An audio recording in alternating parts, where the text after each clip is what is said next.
Hello everyone, welcome to this session of Textbook Super Coaching. This is me Tulika, your UGC NET Paper 1 faculty, and these are the timings of my free live sessions on YouTube and Textbook app.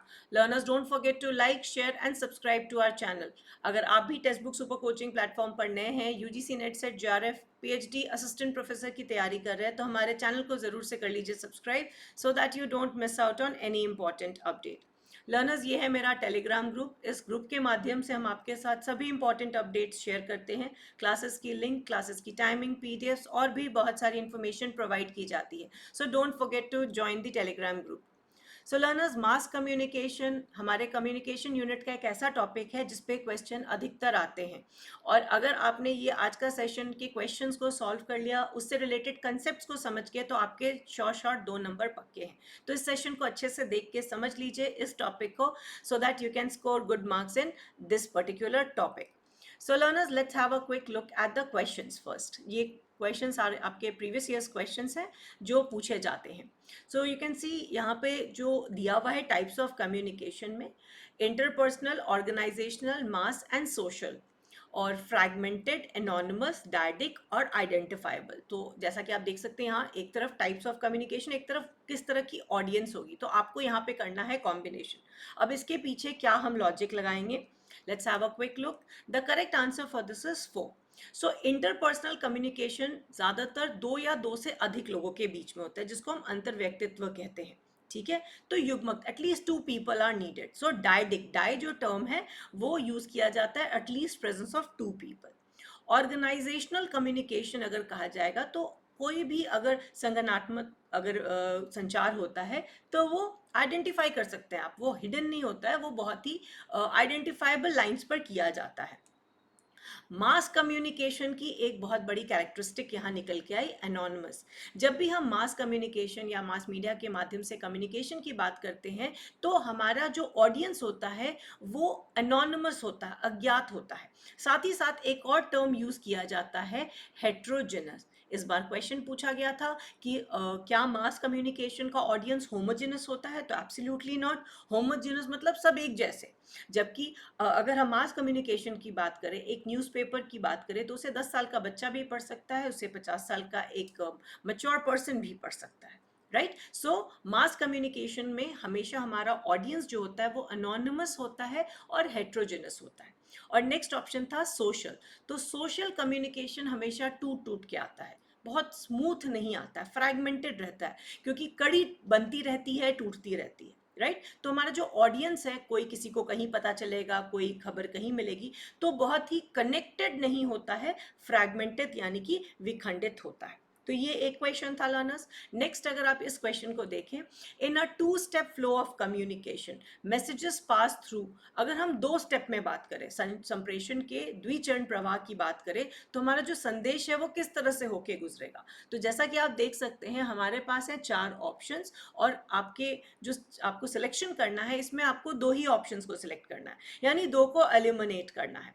तो 2 step flow of communication में हम किसको किसको eliminate कर सकते हैं। We have mass media, we have opinion leaders, we have bureaucracy and we have spiritual leaders. So जनसंचार माध्यमों, अभिमत निर्माताओं, नौकरशाही और आध्यात्मिक गुरुओं। सो यहाँ बात हो रही है 2 स्टेप फ्लो ऑफ कम्युनिकेशन की, तो सबसे अप्रोप्रिएट आंसर यहाँ क्या बनेगा। अब हम जब बात करते हैं मास मीडिया के थ्रू आपको कोई इंफॉर्मेशन मिलती है, पहला स्टेप होता है कि जो ओपिनियन लीडर्स हैं वो अपना इंफॉर्मेशन, कोई भी जो अपने विचार हैं, अपने थॉट है, अपने ओपिनियन है, उसे रखते हैं, और फिर मास मीडिया के द्वारा इसे ऑडियंस तक पहुंचाया जाता है। जैसे फॉर एग्जांपल हम एक्स की बात करें, ट्विटर की बात करें, तो वहाँ इंफॉर्मेशन 2 स्टेप पे होता है। सबसे पहले जो भी सेलिब्रिटीज़ हैं, ओपिनियन लीडर्स हैं, या जिनको हम फॉलो करते हैं, जिनकी बातें महत्व रखती हैं, जो एक सर्टेन पावरफुल पोजीशन में है, वो अपनी बात जब भी कहते हैं तो उनका एक एक्सप्रेशन होता है। दूसरा होता है मास मीडिया का रोल, जहां आप इंफॉर्मेशन जो है वो आप तक कम्युनिकेट की जाती है। तो मैसेज को पास करने का जो स्टेप्स है वो है आपका मास मीडिया और ओपिनियन लीडर्स, राइट। सो इसका ये सही आंसर होगा। Now, if we talk about in terms of communication, the mass media are most powerful influencers in any developing country. तो संप्रेषण के पदों में जनसंचार माध्यम किसी विकासशील देश में सर्वाधिक शक्तिशाली प्रभाव डालने वाले होते हैं. Yes or no? Second statement, interpersonal communication is more powerful than mass media in any developing country. So किसी भी विकासशील समाज में अंतर व्यक्तित्व संप्रेषण जनसंचार माध्यम की अपेक्षा अधिक प्रभावशाली होता है. तो दो स्टेटमेंट्स हैं. Are these statements correct or incorrect or partially correct? So let's have a look. Before we move ahead, learners, I would like to inform all of you, हमारी foundation batch 2.0 has just started with paper 1 and these subjects of paper 2 going live. ये आपको classes मिलेंगी recorded. इस batch में आपको मिलते हैं latest exam pattern और सिलेबस के ऊपर आधारित क्वेश्चंस, प्रैक्टिस सेशंस और तैयारी जो कि आपकी फाउंडेशन से तैयारी कराएगी नेट दिसंबर बैच 2024 के लिए. साथ ही साथ आपको मिलेगी special membership course for PhD admissions. Learners इसमें एक एडिशनल बेनिफिट भी है, यूजीसी नेट कैशबैक प्रोग्राम. जो स्टूडेंट्स भी हमारे दिसंबर 2024 फाउंडेशन 2.0 बैच में इनरोल होते हैं उनको हमारे जून बैच का भी एक्सेस मिलेगा, बूस्टर कोर्स का भी एक्सेस मिलेगा, दिसंबर बैच का तो मिलेगा ही, लाइव बैच का. और अगर वो रीनेट देते हैं जो कि अब अगस्त से सितंबर के बीच में होने वाला है और उससे वो जेआरएफ क्वालिफाई कर लेते हैं तो आपको पूरी की पूरी 100% फी रिटर्न हो जाएगी. और अगर आपका नेट क्वालिफाई भी होता है तो 80% तक आपकी फीस रिफंड हो जाएगी. नॉट ओनली दैट, दोनों ही केसेस में आपको मिलेगा इनरोलमेंट इनटू मेंटोरशिप प्रोग्राम जहां आपको गाइडेंस दी जाएगी कि आगे आपने क्या करना है, कैसे करना है. So it's a win win situation for all the students who are planning to get yourselves enrolled in December foundation batch. So learners, the correct answer for this is first is false, second is true. Why?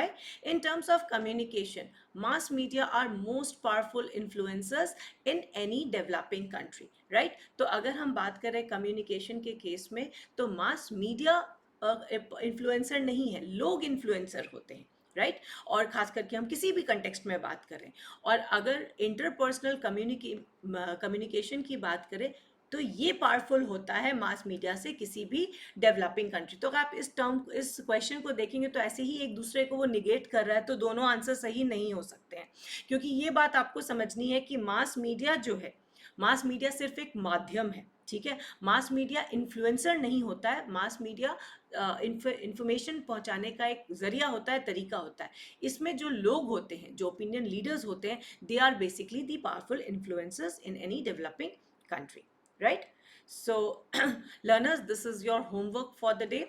Which of the following are the major criticism of mass media as a cultural industry?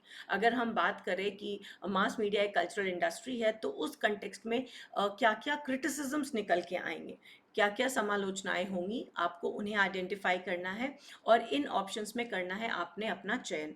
तो आप इस homework question का answer देंगे in the comments after the session gets over. And do let me know, have you understood the concept of mass media, किस तरह से वो influence करती है सोसाइटी को, क्या है उसके characteristics and how it help in shaping up the opinion of people, right? So that's it for the session, learners. Don't forget to like, share and subscribe to our channel. किसी भी paid and subscription related courses के लिए आप इस number पे contact कर सकते हैं. I'll see you soon. Bye bye.